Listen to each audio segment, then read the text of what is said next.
So here we are. Here is the stash of new goodies and new toys I bought from the Cake and Bake show. So we have these two geometric multi-cutters from PME.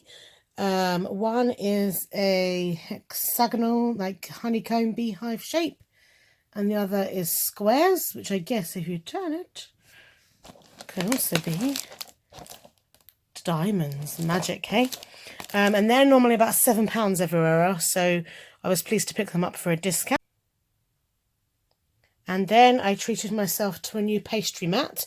Now these are a lifesaver because you don't need to dust the work surface.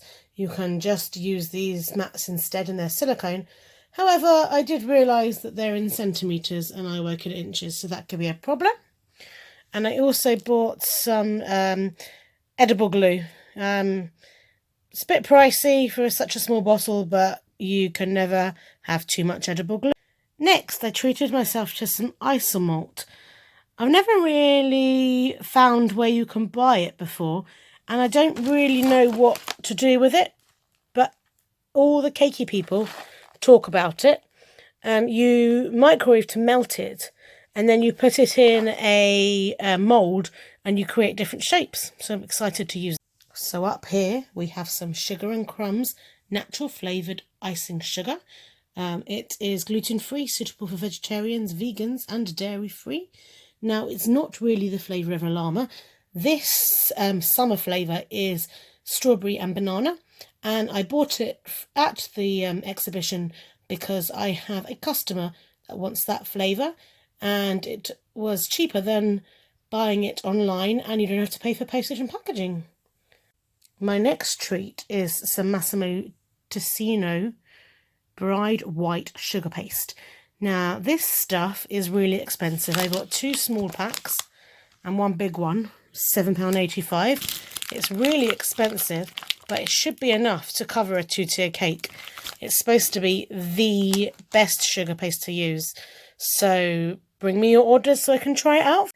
Next, over here, I have 2 palette knives. One I bought from a company that I've seen there before, but I'm not sure the name. And this is an angled palette knife. And then I bought a good quality Wilton straight palette knife, both big sizes, because I've got enough small ones. And here I bought a PME blade modelling tool for cutting out fondant shapes to replace my current.